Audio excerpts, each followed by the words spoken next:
kinacholeta vurugu kubwa kwenye taasisi mbalimbali ni kupindisha haki. Makamu wa Rais wa Jamhuri ya Muungano wa Tanzania Balozi Dr. Emmanuel Nchimbi amewataka waandishi waendesha ofisi nchini kuwa nguzo ya msaada katika taasisi zao kutokana na jukumu lao la kuhifadhi siri na taarifa muhimu za ofisi, huku akiwataka viongozi na waajiri nchini kuwathamini na kuwapa motisha wafanyakazi wao, huku akieleza kuwa kuthamini juhudi za mfanyakazi kunachochea morali na kuongeza ufanisi kazini. Ameyasema hayo mkoani Arusha wakati wa ufunguzi wa mkutano mkuu wa 13 wa kitaaluma wa chama cha waandishi waendesha ofisi Tanzania TAPSEA uliowakutanisha washiriki zaidi ya 5,000 kwa lengo la kujifunza na kubadilishana uzoefu ili kuongeza ufanisi katika kada hiyo. Tumieni nafasi hiyo kuwa watu wa msaada kwa taasisi zenu. Tumieni nafasi hiyo kuwa watu wa msaada kwa taasisi zenu katika uadilifu, uchapakazi, weledi, basi na moyo wa kusaidia. Moyo wa kusaidia. Moyo huo utafanya taasisi hii iendelee kupendwa na kuheshimika. Sasa mimi kwa mtu mmoja tu yule ambaye nimewaambieni aliyekuwa katibu mktasi, leo kuna chama gani cha makatibu mktasi au waendesha ofisi wakiniita sitaenda?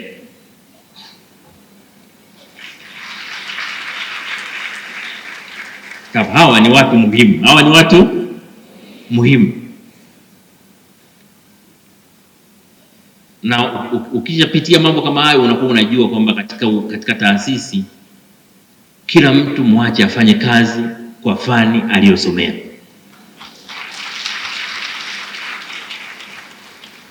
Inasaidia sana katika maisha. Hata hivyo, amekitaka chama hicho kutambua mchango wa waasisi waliokianzisha chama hicho, ikiwa ni pamoja na kuwataka kufanya uchaguzi wa huru na haki ambao unatarajia kufanyika Mei 22 mwaka 2026. Kwa wakati mwingine ukifika taasisi inafika miaka 12, tunasema walioanzisha wakaifikisha hapo, tunawashukuru kwa kazi nzuri.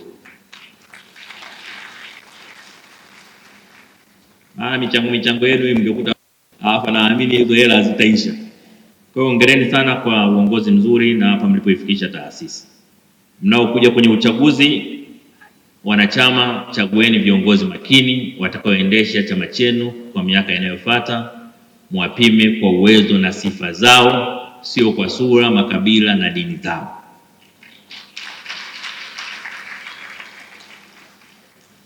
Wanaosimamia uchaguzi, mwenyekiti amesema uchaguzi lazima uwe huru na wa haki.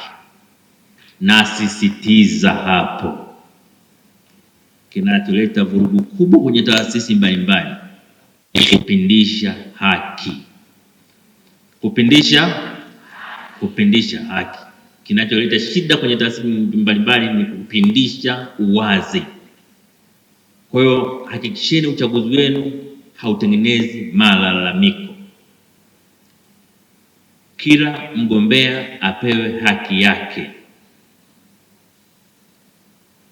Kila mgombea aone haki imetendwa, isiwe habari ya kificho. Mtu akigombea akaona kura zikihesabiwa yeye mwenyewe ama wakala wake, akashuhudia akipata kura 2, haimuumi kuliko akiambiwa kura ilibadilika. Na mtu anaanza kupewa maneno ya kura kubadilishwa kwa sababu hakuwepo kwenye chumba au hakuwepo mwakilishi wake. Kwepeni kama ukoma majaribio yoyote ya kugandamiza haki za wagombea.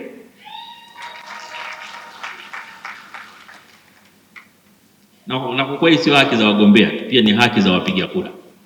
Mpiga kura akipiga kura yake ni lazima iheshimike. Kabla sijamaliza na salamu. Natamani kupata salamu. Na salamu kutoka kwa mlezi wa TAPSEA.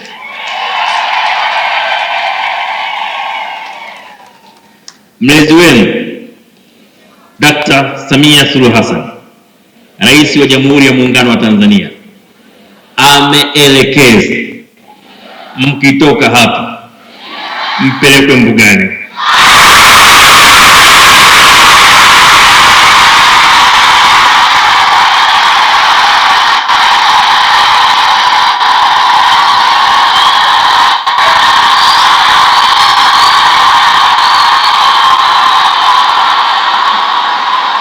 Serikali inaendelea kusimamia kwa makini maadili, nidhamu, uwajibikaji katika maeneo yote ya kazi kwa watumishi wa umma. Hivyo tunatoa wito kwa wadau wote, hususan wawezeshaji na wakufunzi, kuacha mara moja kutumia mipango inayobadilisha kada hii au kada nyingine yoyote ya utumishi wa umma. Mheshimiwa Makamu wa Rais, tunapenda pia kusisitiza kuwa ongezeko la elimu ya juu miongoni mwa waandishi wa jeshi la ofisi imeleta mabadiliko makubwa chanya katika utendaji wao. Leo hii hawapo tena katika mtazamo wa kusubiri maelekezo pekee, bali ni wataalamu wanaotambua, wanaoshiriki kikamilifu katika utekelezaji wa mipango mikakati ya taasisi na maendeleo ya taifa kwa ujumla.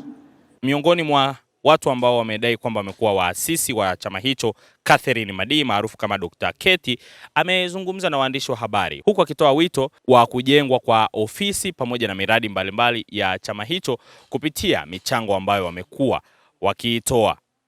Kwa majina yangu naitwa Catherine Madi Lukindo maarufu Dr. Yatosha. Mimi kwenye TAPSEA ni miongoni mwa waasisi wanzi. Chama cha Masekretari Tanzania kinaitwa TAPSEA, kwa Kiingereza kinaitwa Tanzania Personal Secretary Association. Mimi ni miongoni mwa waasisi waanzilishi wa hicho chama. Chama hiki nilitambulishwa wakati namaliza chuo cha utumishi wa umma. Nilifanikiwa kuwa mwanafunzi bora na nikatumwa pale pamoja na, kumbuka mwalimu ambaye alinituma kipindi hicho alikuwa anaitwa Prosper Mgalama, yuko Tumaini University sasa. Akasema kahakikisheni chama kinasajiliwa na kinazinduliwa. Kwa 2011 tulikuja Arusha ukizindua chama. Nilikuwa na Mheshimiwa Edna Mangesho, alikuwa naibu katibu mkuu Wizara ya Kazi, alikuja kwa niaba ya Mheshimiwa Waziri Gaudensia Kabaka. Na ukiangalia katika hiyo picha hapo utaona mimi nimevaa kofia ndio mimi, na huyo mama aliyevaa nguo ya zambarau ndio mama Mangesho, ambao ndo tulikizindua hicho chama. Tulikizindua hicho chama na namshukuru Mungu kwamba nimekuwa pia mfanyakazi wa TAPSEA katika miongo yote miwili. Mwanzoni kabisa mwenyekiti alikuwa anaitwa Pili Adam Penda akitokea NSSF, na baadaye kimeongozwa na Zuhura Maganga Songambele ambaye ndio ni mwenyekiti mpaka sasa hivi. Na hata ofisi ya TAPSEA walionayo Dar es Salaam nyumba ya maarifa nilitafuta ni mimi. Ninatamani katika kipindi hiki wanachoelekea kwenye uchaguzi, basi wachague watu kutoka serikali kuu, kwa sababu tunahitaji matibabu kutoka serikali kuu, tunahitaji wageni rasmi kutoka serikali kuu na vitu vingi. Sasa akiwepo mtu kutoka serikali kuu ni rahisi kujua changamoto na matatizo yetu. Natamani kuona pia fedha zinazopatikana TAPSEA, kwa sababu kila secretary analipiwa na mwajiri wake au anajilipia binafsi 500,000 kuhudhuria kongamano. Kwa hiyo tukichukulia hesabu nyepesi, kama masekretari wanakuja masekretari 3,000 kwa kila moja akilipa 500,000, ni fedha nyingi na wanaweza kuzidi hapo. Kwa hiyo natamani hizo fedha zifanye mambo ya makubwa, ikiwemo kuwa na ofisi kama vile tunaona jengo la walimu, na sisi tuwe na jengo letu TAPSEA ambalo linaweza likatusaidia kupangisha na kutusaidia kuleta source of income. Lakini pia kuwa na mabasi ya TAPSEA kama wanafanya vile mkutano Ngurudoto pale, kukiwa na mabasi ya TAPSEA yanapeleka watu, baadaye yanaendelea kufanya kazi za kutuingizia fedha.